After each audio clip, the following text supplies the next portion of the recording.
And how would you justify daw po yung additional or increase na dagdag na 17 billion pesos po sa hanay natin sa Kamara, sa Kongreso? Ibang klase ho talaga, pambihira ho talaga itong mga crocodile na to. O, dito sa video na to mga kababayan, kalunis-lunis talagang yaang press con nila na yan dyan sa House of Representatives. Syempre, ang paksaho nila, walang iba kung hindi itong si Vice President Sara Duterte. Grabe ho yung mga kagabi. Yung mga naglabasang larawan, ibang klase ho. Talagang party-party ho dyan sa Malacanang. Kaya tayo ho ay naku-curious ngayong mga panahon na to kung meron ho bang nangyaring singhutan dyan kagabi dyan sa house. Ano ho, yaan hong si Maricel Soriano, isa ho sa mga bisita dyan sa Malacanang. Meron ho kaya silang ginawang kababalaghan kagabi ng mga dumalo dyan sa nangyaring party-party dyan sa Malacanang kagabi. Wala ho tayong maraming pag-uusapan dito sa video na to. Magpo-focus lang ho tayo dito sa pinaka-latest na press con. At matindi ho dito mga kababayan, ako additional 17 billion pesos para sa pondo ng House of Representatives sa susunod na taon. Kaya naman talagang tiba-tiba ho itong mga walang yung congressman na tawagi.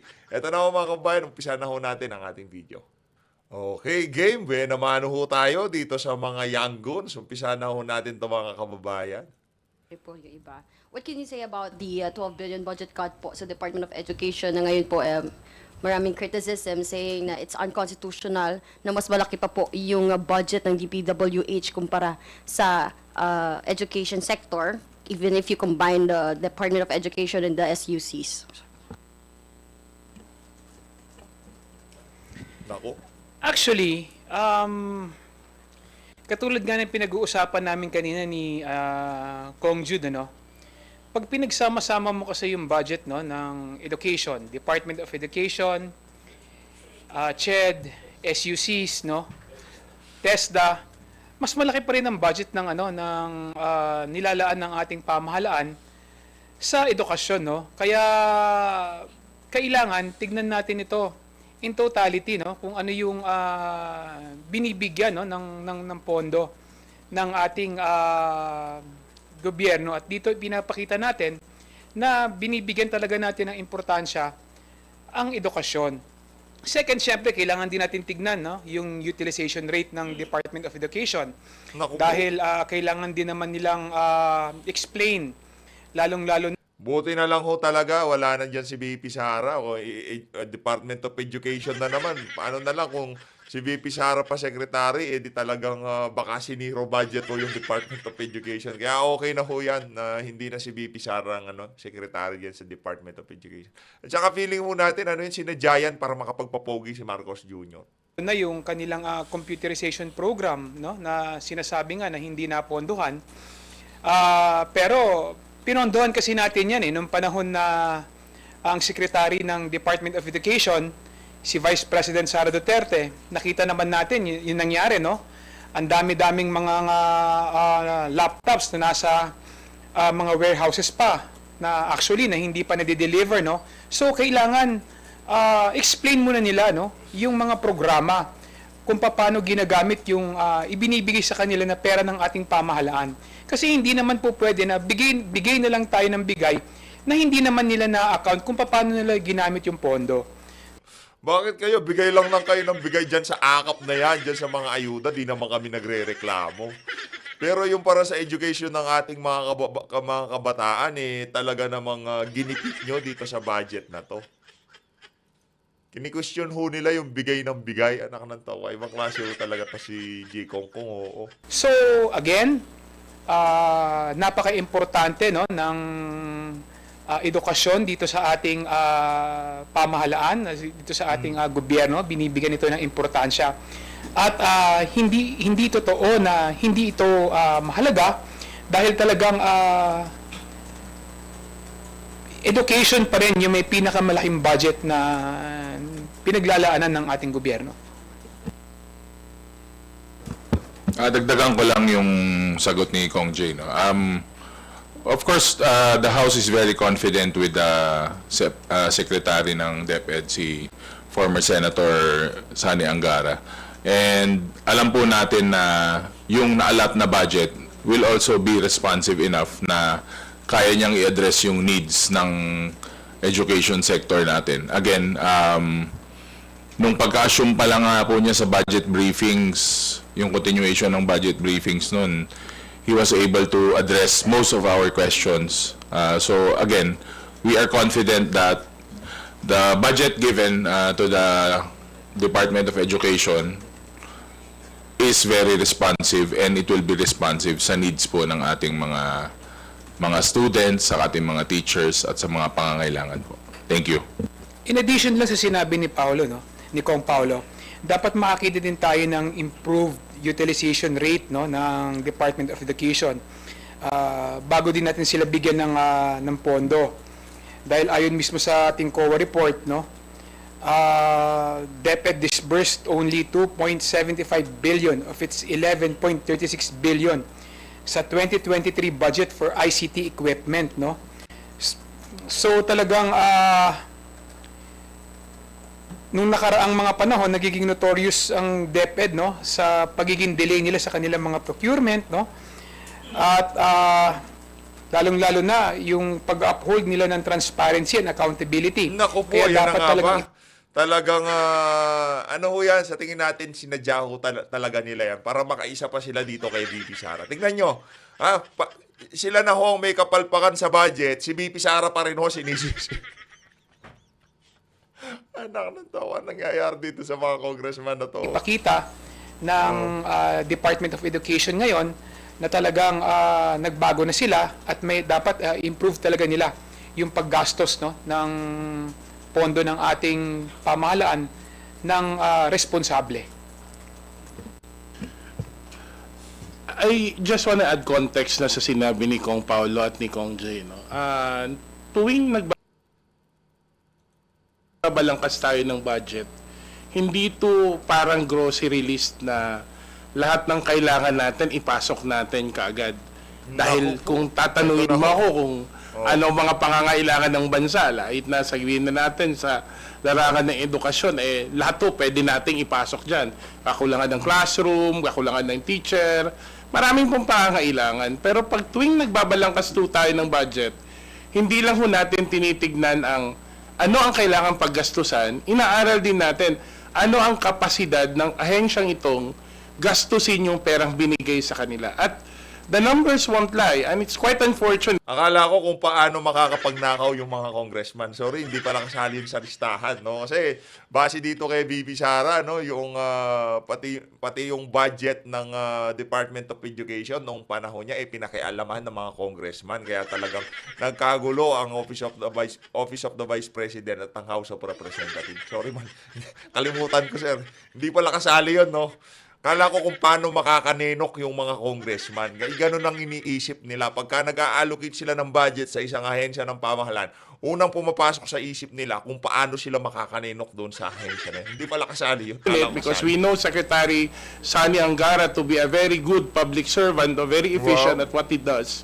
Wow. Ngunit nananatiling nakikita yung limited na disbursement capacity, yung mababang utilization rate ng Department of Education, siguro nanggaling tayo sa naunang Secretary of Education. At I think magandang napapanahon na ayusin muna ng DepEd yung kung anumang mga challenges ang meron, especially in the utilization. Second point is, hindi ibig sabihin na tinanggalan natin ng disbursement, Baka itong si Secretary Angara hindi rin ho siya pumayag doon sa kagustuhan ng mga congressman na gustong singitan ng kung ano-ano yung budget ng Department of Education. Baka hindi rin ho siya pumayag kaya ginipit din ho ang budget ng ahensya. yung digitalization project, nawala na ang prioridad sa education. Remember, this year, we've invested heavily also in human resource. Nandyan yung pagtataas ng ating chalk allowance at teaching supplies sa ating mga teachers. It's unprecedented. Medyo tinitignan natin saan ba ang pinakakailangan. Katulad sinabi ko kanina, maraming pangangailangan ng ating bansa sa larangan ng edukasyon, for example. And Congress has simply had to do this very delicate work of balancing interest, lalong-lalo na kung limitado din ang fiscal space na available sa atin. Sir, sorry, for the record lang, would you know po yung total budget na allocated for the education sector pag pinagsama-sama? Thank you po.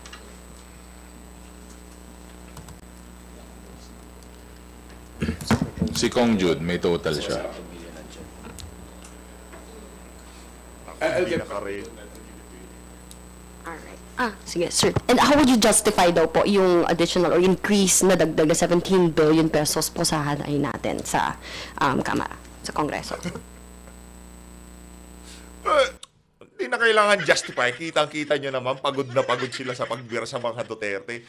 Yung pagdagdag ng pondo sa mga congressman dyan sa House of Representatives, paano sila magtataba ang kagaya ni Asidre kung di natin dadagdagan ng budget ng mga walang yung congressman? Ganun lang naman yan kasimple. Ay talaga, oo. Yung 17 billion pesos sa House of Representatives.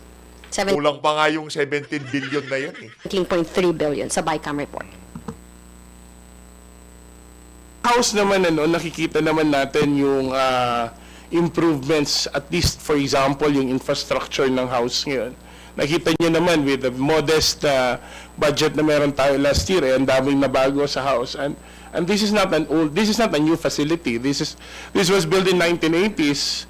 And then if I'm not mistaken, a significant part of that increase in the budget of the House goes to really improvements in our infrastructure.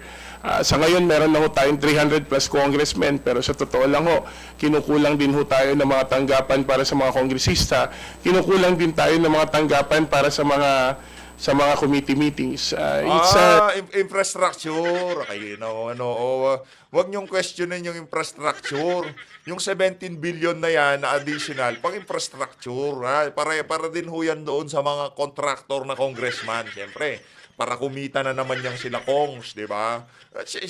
Pagod na pagod ho yung mga yan sa kakasira sa mga Duterte. Alangan naman din natin dagdagan ng pondo ng mga walang yan, di ba? An ever-growing House in terms not only of membership but also in terms of capacities and activities. Kaya nga po, we welcome and we thank the other members of the BICAM for also considering that na kailangan din ng mababang kapulungan na ayusin ang ating mga facilities dito sa Kongreso.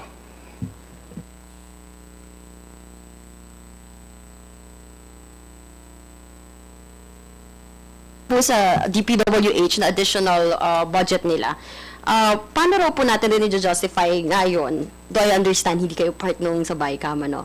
Ay, si Kong Jude, sorry. Pero yun nga, meron din pong issues on underspending po sa hanay po nila nung mga nakalipas na budget briefing. Well, there are the reasons for the inefficiencies in DPWH and DepEd cannot be you can't compare apples to oranges, no.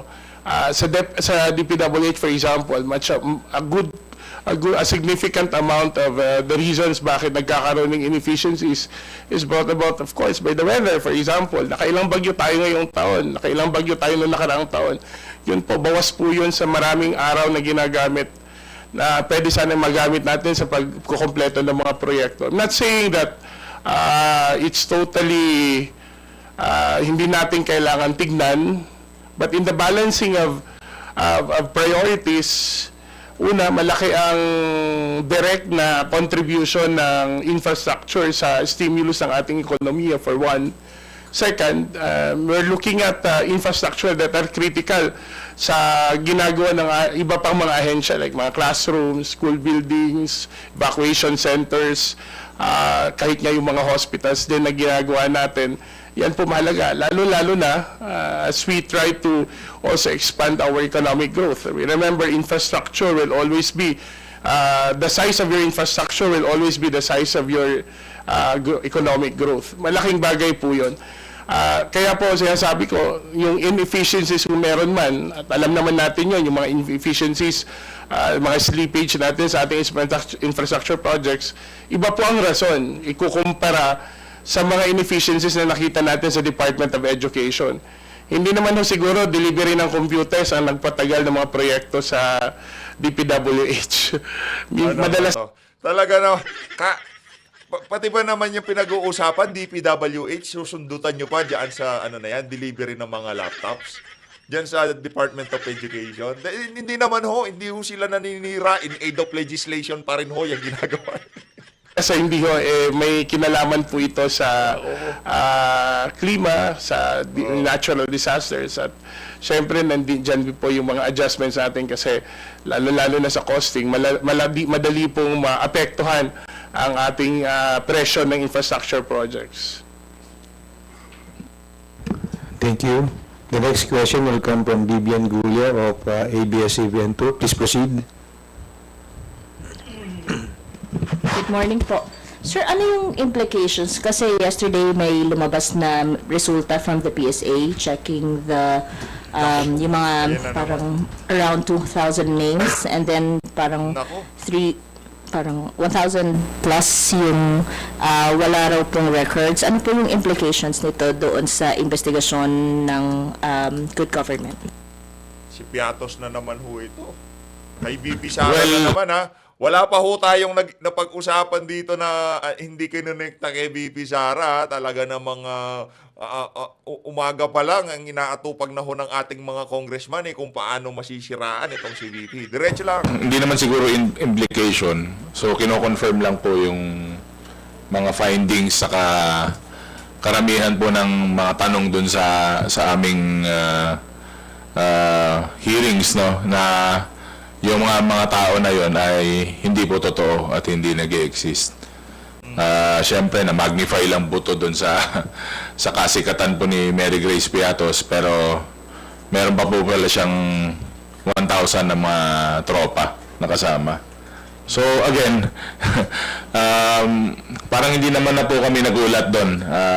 Papunta na nga po doon at alam po natin na hindi po totoo itong mga taong to. So, at nagamit lang yung mga pangalan na to para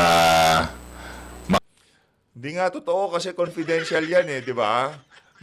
Lahat ho na nagpatotoo na talagang sa intelligence gathering, talaga hong di naman nagbibigay ng impormasyon, totoong impormasyon, mga alias ho ang tawag yan. Mga palayaw o kumbaga yung mga gawa-gawang pangalan, ika nga. Aminado naman ho kahit yung mga ahensya na merong confidential fund o ginagamit yung kanilang confidential fund sa pag-gather ng information. Normal lang daw ho talaga yan. Pinapalabas lang ho na hindi normal dahil mga abnormal itong mga... makapaglabas po ng kaukulang na confidential funds.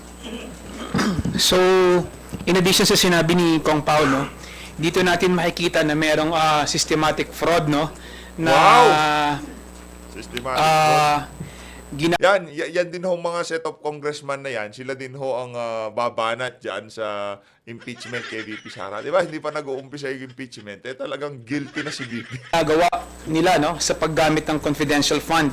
So, ang ibig sabihin, dinoktor nila yung kanilang mga acknowledgement receipts, no?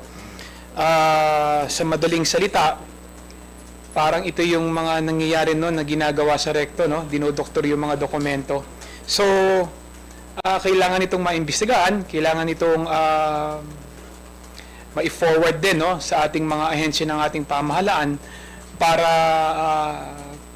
kung sino yung kailangan managot, dapat managot kasi hindi po pwede na pipikiin mo yung dokumento ng ating gobyerno para mag-liquidate, no? Intentful, talagang may motivapan sila ng liquidation ayon sa notice of disallowance. Naku, kinatho nila yung interview. Kinatho nila mali yung sinabi nitong si Kong Hon. Mali yung sinabi niya. Kinatho nila. Nakita nyo, biglang tumanan yung video. Pre-recorded ho ito. I think that it will be helpful, hindi lang dun sa pagpapatuloy ng investigation, but it will also be helpful in clarifying how confidential funds are to be used. Meron na ho tayong final na bill to that end, and I think with this, kasi minsan naisip natin madaling magpalsipika ng 5, 10, 100 pangalan, 1,000 pangalan.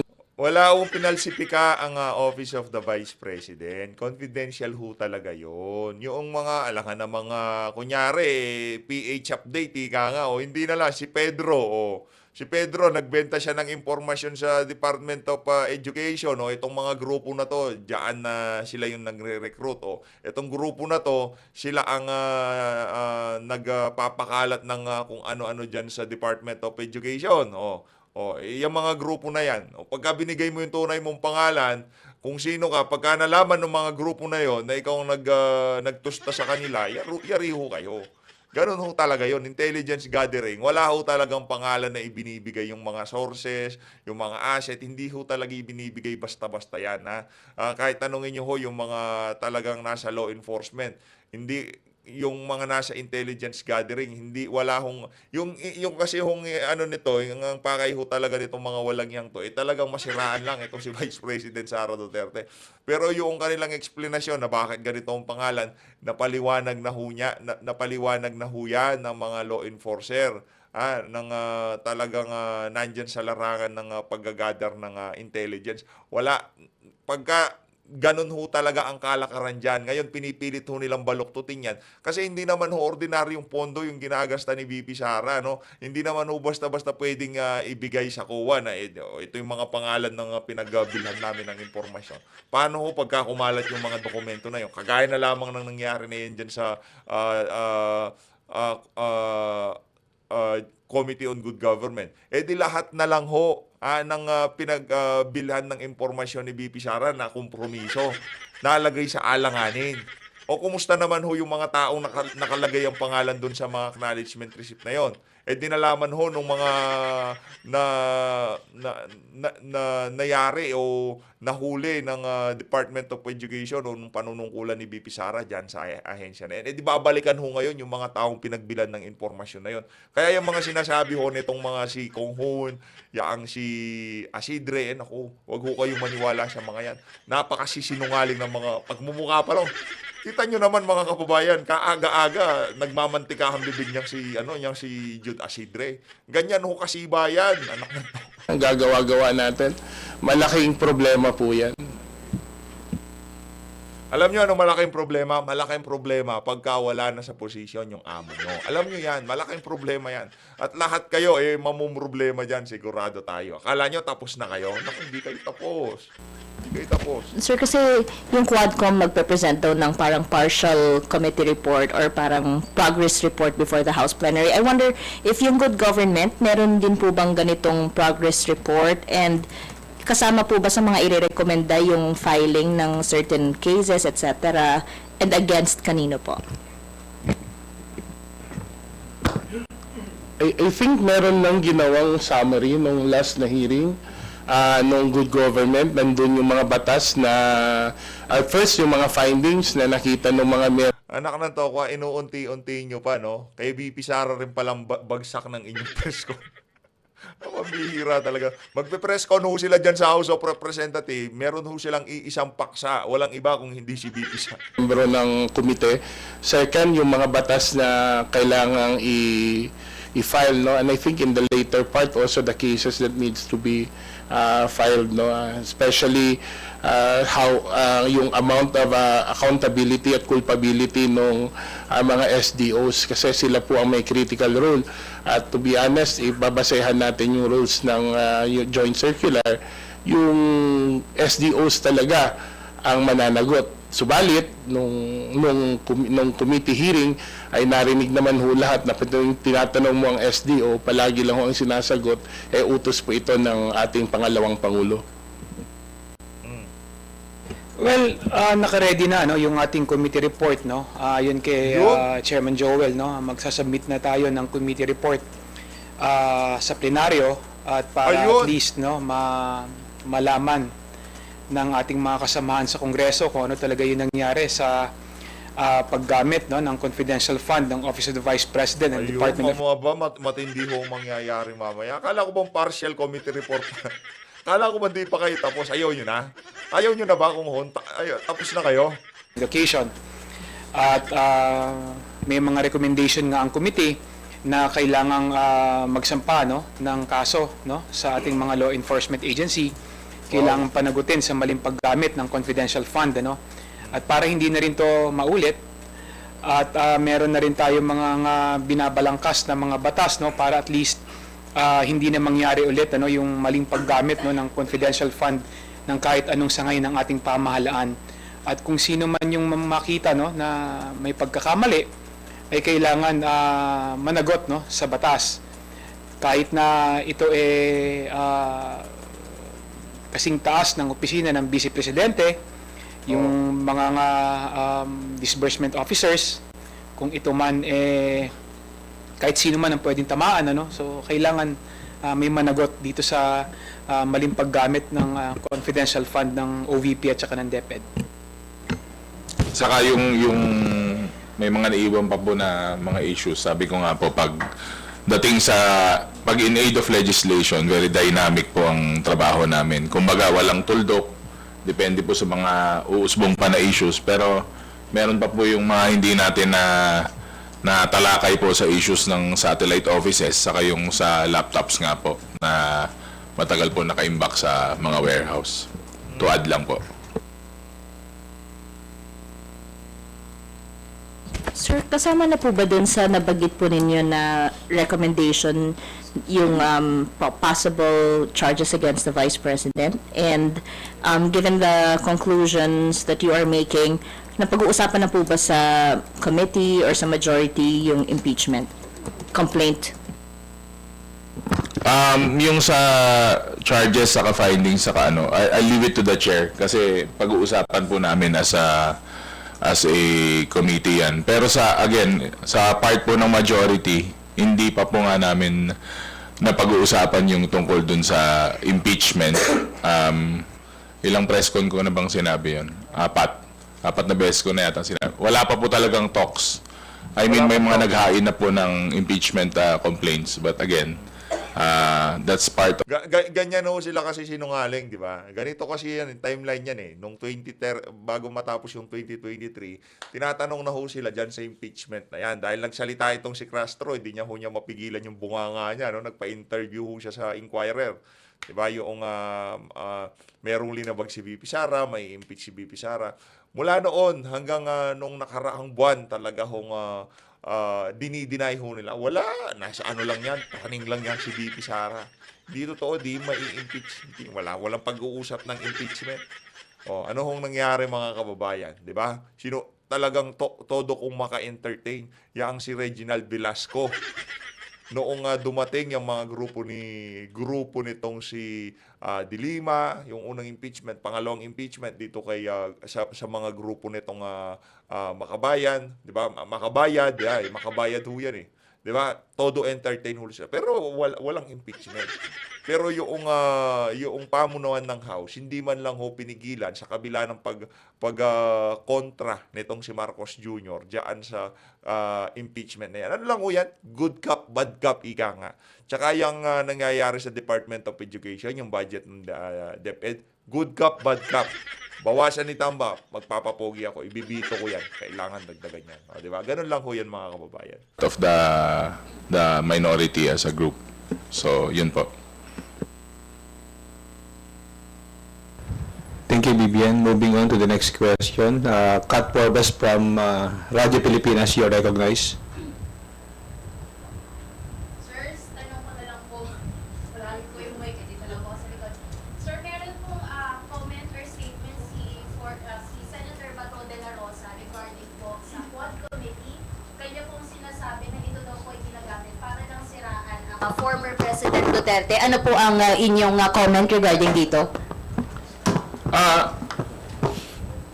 Siyempre, is entitled to his own opinion. Pero maganda rin po na nanonood po siya ng Quad at saka nakikinig po siya ng Quad and is observing na at least they can see how hearings are done in the House of Representatives na alam naman po nila wala pong bahid ng bias doon. So, Ang kapal ng mukha nitong si Ortega. Wala daw hong bias yung mga nangyayari sa Quad Committee. Tayo na lang bahalang humusga tayo. Lunes na Lunes, ayaw nating magkasala, no? Ayaw nating magsalita ng masama dito sa mama na to. Pero nakikita ko ng sambayan ng Pilipino yung mga kababuyang pinagagawa ng mga congressman dyan sa House of Representatives. Kaya hayaan na nating mag-comment yung ating mga kababayan dyan sa comment section. At kung anong gusto nilang sabihin dito sa mamang balbasarado na to. Naku, pagka talaga nga naman siniswerte ka, kalunis-lunis, ahahinan ho tayo ng mga ganito na nandyan sa House of Representatives. So again, sarili po niyang opinion yun, and Sa committee, I don't think Ay naku, ba't pinutol nyo na naman? Bakit nyo pinuputol-putol? Pagka sumusobra na yung sinasabi ng mga kasama nyo, pinuputol nyo, gano'n. Anak man to, wag gano'n. O, kita nyo mga kababayan, no, dyan pa lang ho sa kanilang press con, talagang putol-putol na ho. Kitang-kita ho natin na talagang yung mga sinasabi nila, nag-iingat na ho sila. Kasi minsan ho lumalabas na ho sila sa linya, ika nga. Sumusobra na ho yung mga bunganga na lang. I think the intention is to hold people accountable, to make sure that the laws that we have passed are executed, are implemented well. And I think in this case, nakikita natin na may mga batas na lumalabas at may mga batas na mga panukalang batas na nafa-file. At nakikita ho talaga nating in aid of inquiry in aid of legislation po ang ginagawa natin sa Kamara. Nakita nyo naman, our probe is grounded on facts, no? Nasubaybayan nyo rin yung mga hearings ng Quadcom. We remain faithful to the rules on testimonies, no? And evidence sa aming pagdinig. Pero Mga rules on testimonies and evidence ka. Hindi ka namang abogado. Yung mga abogado nga, yun yung pagsalitain di ba? Yung mga ano lang, yung dapat yung mga witness na sang-ayon doon sa naratibo ng komite, yun lang mga pinagsasalitaan niya. Huwag yung ikakat mga sasabihin ni Kong Hon dito, sabi nga ni Kong Jude, lahat ng ito ay in aid of legislation. We are going to formulate legislation and laws, no, para maiwasan ng mga issues na tinalakay namin sa Quadcom at para hindi na ito maulit-ulit dahil alam naman natin na talagang maraming mga inosenteng buhay ang nawala, no, nung panahon na inimplement nila, no, yung war on drugs, no. So yun lang naman yung ating gustong ma-achieve, no, makagawa ng batas para hindi na ito maulit at magbigay ng katarungan sa mga taong namatay, no, sa epekto ng war on drugs. Thank you po. Sirs, balik lang po ako sa issue po ng budget natin for 2025. Marami rin po yung criticisms dun po sa naging desisyon ng BICAM to remove yung 74 billion pesos na subsidy for PhilHealth. Ano po ba yung naging rational dito? Paano po ba natin ipapaliwanag sa taong bayan? Bakit po nauwi po sa ganito yung desisyon? Thank you po. Kung makikita natin, mula nung nagsimula yung debate at hearings ng budget sa Health sa Appropriations Committee ng Department of Health, mainit na nausapin itong subsidy talaga ng PhilHealth. Kasi nga po, nakikita naman ho natin at nakita naman ho ng Kongreso na in terms of actual utilization, lalong-lalo na sa mga benepisyo ng ating mga pasyente, ay much is to be desired. Maraming kailangan i-improve ang PhilHealth. Ganito lang ho yun. Kung nakikita mo yung binigay mo dati ay hindi pa nagagamit, bakit mo dadagdagan para lang ma-exacerbate yung efficiency na meron yung isang agency? Hindi ko ho sinasabing we have to take this lightly. It's a decision that we've considered carefully. Kasi alam ko ho, ang frustration ng tao sa PhilHealth. Ramdam ko po yun. Kung kahit nga po kami, binabayaran ho naming premium, minsan kinukutsa ko po ang PhilHealth, mas mahal pa kayo kaysa sa HMO. Natin yun. Kasi ho, malaki ho talaga ang kailangang ayusin sa PhilHealth. Kung maaalala natin, ang last time na nagkaroon tayo ng adjustment sa case rate before this year was in 2014. So, ang 2014, at that time, yung case rate would only even cover 14% ng total hospital bill. Yun lang kung saan inaasahan sana nung ginawa ang PhilHealth na abot ng 30 to 40% ng bill dapat covered ng PhilHealth. Hindi ito nangyari. Noong 2014, ang case rates natin, halos 14% lang din ang nako-cover. Kung kaya ang tao sinasabi, ang konti lang naman ang nababawas sa PhilHealth natin. At eto pa, dumaan tayo ng pandemya, dumaan tayo ng kung anong healthcare emergency, the whole time hindi iningkrisan. Sa totoo lang ho, yung mga lalo na yung malakas magturo ngayon sa administrasyon ni PBBM, bakit nung panahon Duterte hindi naman tayo nag-review ng case rates? Bakit kahit meron tayong COVID, hindi natin hinold accountable yung pagtataas ng case rates? In fact, ngayon lang ho, February, nagkaroon muli ng adjustment since 2014 sa panahon ng Pangulong Bongbong Marcos. Like for example, ang normal delivery dati, 7,000 lang ang case rate. Nung January, ay February pala kasi tinaon yun sa Valentine's, yun po yung naging 9,000. At next year, itataas ulit to 12,000 ang case rate for normal delivery. Malayo pa po dun sa talagang ideal, no? And we're saying the situation is not ideal. Therefore, we have to take the drastic measure of really implying, of really directing PhilHealth, ayusin natin to. And mind you, PhilHealth is not going to do it alone. Right now, there are initiatives in the House, lalo na sa mababang kapulungan, i-review kahit ho ang charter ng PhilHealth. Aralin natin. Kasi maintindihan din natin. Nakakatakot po yun. Kung ang mag-aaral sa charter ng PhilHealth, itong mga walang yang congressman na to. Di ako nagsasalita, pinapakinggan kita mula kanina. Pero yun lang ho talagang sumablay sa atin. Okay na, hayaan nyo na. Kung ayaw nyo bigyan ng pondo, ano magagawa namin? No? Gusto nyo pamigay bilang ayuda, ano magagawa namin? Di ba? Magsalita lang kami sa social media, ilabas lang namin yung aming mga saloobin. Pero sino ba naman masusunod? Masusunod pa rin yung mga walang yang congressman kasi yung mga Pilipino, yung tolerance ho nila sa mga walang yang politiko, napakataas. Hindi pa ho talaga umaabot doon sa sukdulan. Ano ho ba kailangan nilang gawin para magalit ang sambayan ng Pilipino? Sige nga, ano ho ba kailangan gawin itong mga walang yang congressman na to? Pero base sa ating nakikita, kung ayaw magalit na sambayan ng Pilipino sa mga kababuyang pinagagawan itong mga politiko na to, nasa sa inyo na ho yun.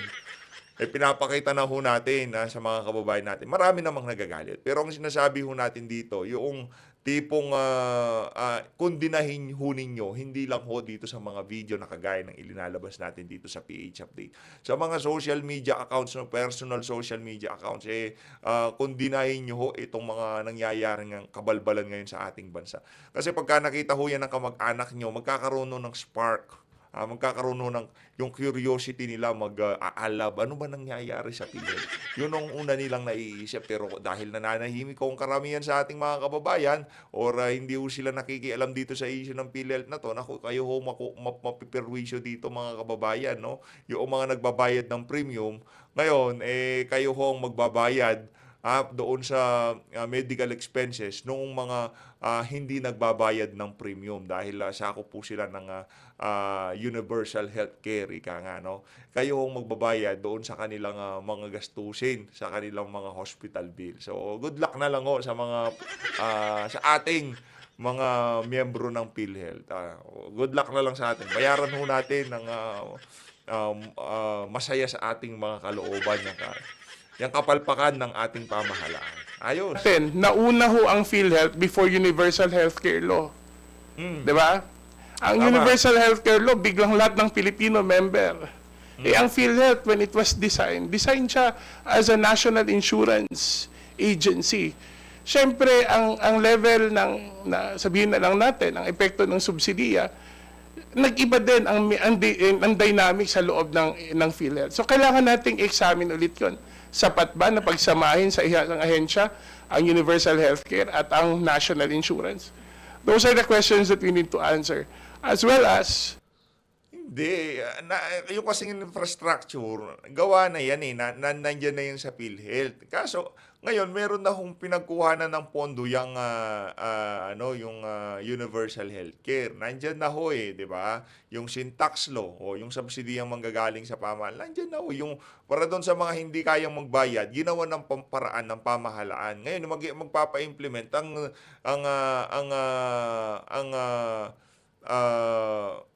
PhilHealth. Ang problema dito, imbis na okay lang sana yan eh. Galit kayo, ang magagawa natin, galit kayo kung mahina talaga ang pamunuan ng PhilHealth. Pero wag niyong parusahan yung mga miyembro na nagbabayad, yung mga benepisyaryo ng Universal Healthcare. Ang parusahan niyo yung pamunuan ng PhilHealth. Yun hong atin dito. Pero kung talagang ganyan merong saltik yung mga congressman, ano magagawa natin pagka na-feel na nila na kailangan na nila mamigay ng ayuda kung saan-saan na pondo nila inuhugot ho yan, mga kababayan. Making sure that bakit hindi makapagbayad on time ang PhilHealth. Meron bang mga tao sa loob ng PhilHealth na nagpipigil dito? Kasi papalit-palit sila ng presidente. Parehong problema naman ang inaharap natin, di ba? Hindi naman kahapon lang sinabing mabagal magbayad si PhilHealth. Wala pa siguro nung nagsimula ang Universal Healthcare, ganun na ang problema natin. So to be fair to the House, as I said kanina, ang paggagawa ng budget, hindi po yan grocery list. Na lahat po ng kailangan ipapasok na lang basta. Kailangan din natin aralin kung sa tuwing bibigyan namin ng budget ang isang ahensya, ay ito ba'y magpapalaki lamang sa problema at tungkuling hindi nila nagagampanan?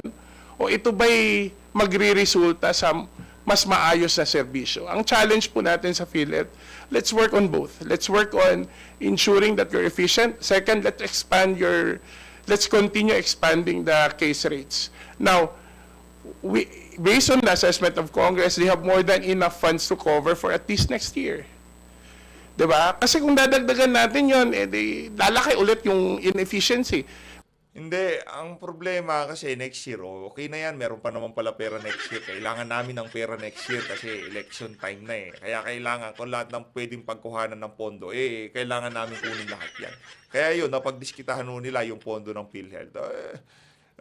Nasa sa inyo naman ho yun para doon sa mga membro ng PhilHealth na buwan-buwan kinakaltasan ng iyong sweldo para pambayad dyan sa PhilHealth na yan, pasensyado na lang ho tayo. Yung mga hindi nagbabayad ng PhilHealth, tayo ho ang sasagot doon. Ganun ho mangyayari dyan. Parang ipinasa ho sa atin yung obligasyon ng pamahalaan, ibinigay ho doon sa mga ordinaryong contributor ng PhilHealth. Diba? Palakpakan ho natin ang mga walang yang congressman. Ganyan ho sila. We're not saying that we're not going to fund PhilHealth forever. Wala akong kongresistang gusto yon. Wala, ngayon lang kasi election next year, di ba? Wala akong senador na gusto yon. Sinasabi lang ho natin, ayusin natin. Habang ganito lang ho. Bigyan ko kayo ng example, Konsulta Package. Napakagandang programa. Bawat Pilipino may 1,000 na free o 500. Nagsimula sa 500, naging 1,000 na pang free check-up every year. Diba? Pero ilan lang ang na-disburse last year? Diba? Kasi, you have to also understand, PhilHealth is not the one delivering the service. PhilHealth is simply the insurance, is the financing arm. Depende po yan din sa kapasidad ng gobyerno, lalo-lalo na ng DOH at ng mga hospital, pati pribadong hospital, na mapaabot ang serbisyo. Yun po ang kailangan nating isang guni at yun po ang kailangan nating pag-aralan. Pa siya, 2024. Pinutol na naman ho. Pinutol na naman ho yung pagsasalita ni ba't pinuputol-putol nyo? Ayun na nga mga kababayan, dito na unahan tatapusin sa pagsasalita nitong si Kong Hun. Ano ho bang makukuha natin dito sa mama na to? Maraming salamat to sa pagsuporta sa PH Update. Kung umabot ho kayo sa bahagi ng video natin na to, isang like at isang subscribe. Masaya na ho tayo dyan sa mga gustong sumali sa ating community. Alam nyo na ho gagawin. Yung join button, andyan lang po sa baba.